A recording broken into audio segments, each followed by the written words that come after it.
The artists who ask me, when can I quit my day job and do music full time, aren't usually asking a money question. They think they are. They want the spreadsheet.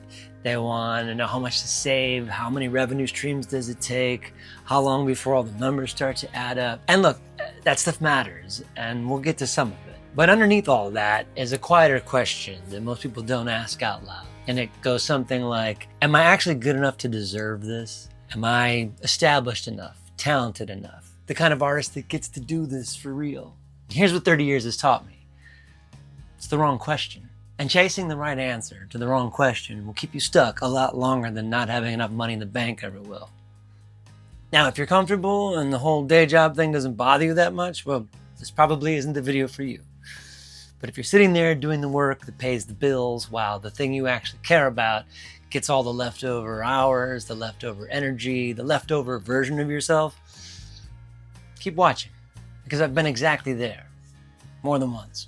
For those of you new to the channel, I'm Tony Lucca, former child actor, former voice alum, and now touring musician and career mentor. There's a lot of content on the subject of becoming a full-time musician. I know because I researched quite a bit of it in prepping for this video. Plenty of how-tos on all the various revenue streams that make up the modern professional artist career path. Fine advice, most of it, but also not the thing that's holding you back.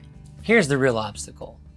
Somewhere along the way, you decided that you needed permission, a sign, some external proof that you're allowed to take yourself seriously. And the industry is more than happy to keep you waiting for that, because waiting is what keeps you small and out of the way. I'm going to tell you something that took me a long time to learn. Talent was never the gate. Hell, I took third on The Voice, and I'm as proud of my voice as anything. But anyone tuning in knows that there was some far better singers than me that got sent home that season.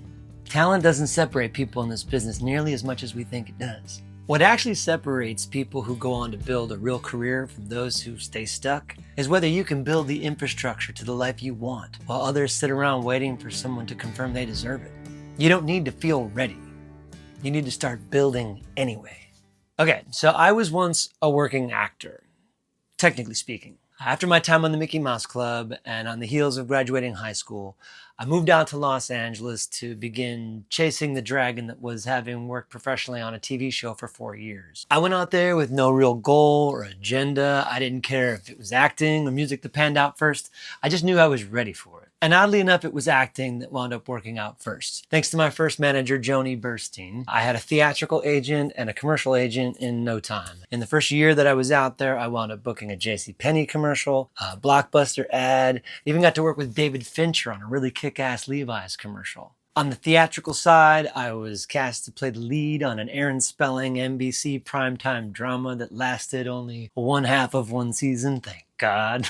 That led to an NBC Movie of the Week with Kelly Martin, and I wound up doing a pair of independent films that actually made the festival circuit. So yes, I was well within the 2 to 12% of card-carrying SAG actors who was actually working. And all of this was within the first year and a half that I was out there. Eventually, though, the work began to wane, and I wound up spending my days traipsing across Los Angeles, going from one audition to the next, listening to my manager as she came up with more creative ways of doling out the rejection. It was brutal, and it didn't take long for me to realize I was not cut out for this, like not even a little. One day I'm sitting in a waiting room for an audition. I've just finished going through a really gnarly breakup, and I'm hardly in the mood to read for the dim-witted high school quarterback. You know, the guy who starts off with the girl but doesn't wind up with the girl. That guy. And I'm sitting in a room with 6 or 7 other Tony Luccas, right? On paper, we're all the same guy. Same hair, same build, same weight, same height. And I'm thinking, what am I gonna do differently than these guys to get the part? And then the next thought hit even harder. Does it matter? Who cares? And then, as if a bell went off, I got up and I left. Didn't go in to read for the part. I didn't even sign out of the union sign-in sheet. I just left and went home. When I got home, I just threw my stuff on the floor. I sat on the edge of my bed and I grabbed my guitar. Now, clearly it was the breakup that had me bent out of shape, because I sat there strumming it a little bit.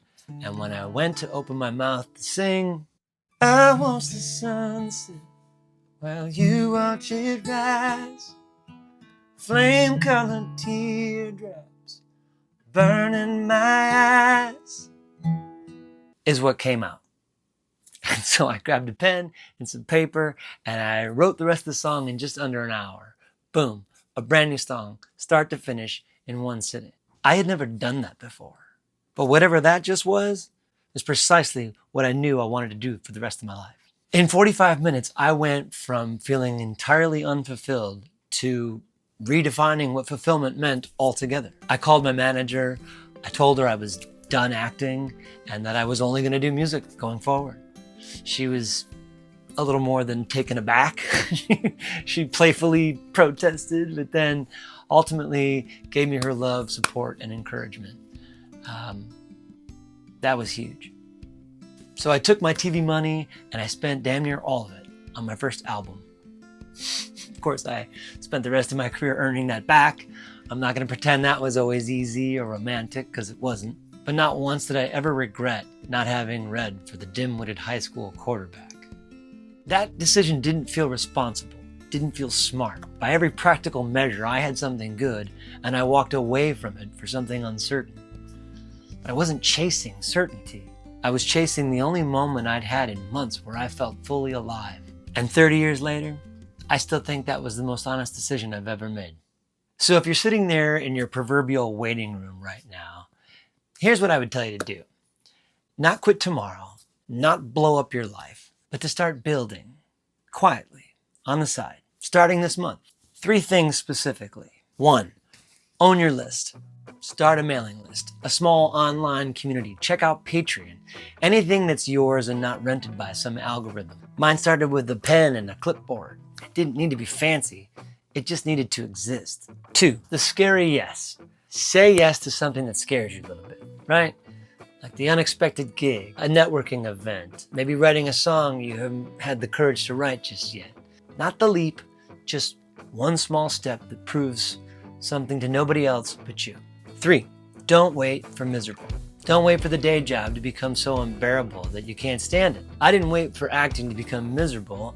I just quit when I knew it was no longer going to fulfill me, even if it kept going well. None of that requires quitting anything. It just requires you no longer waiting for permission that was never coming anyway. The career you want doesn't begin the day someone says you're ready. It begins the day you decide you are. Sustainability beats the binary. That's the whole thesis of this channel. You don't need one big leap that proves you made it. You need to build infrastructure, one piece at a time, by someone who has decided they no longer need permission to do it. Next week, I'll tell you how Adam Levine used a Britney Spears song to lure me out of my comfort zone and rewired my entire career in the process. If that's something you're into? Subscribe, and I'll see you next week.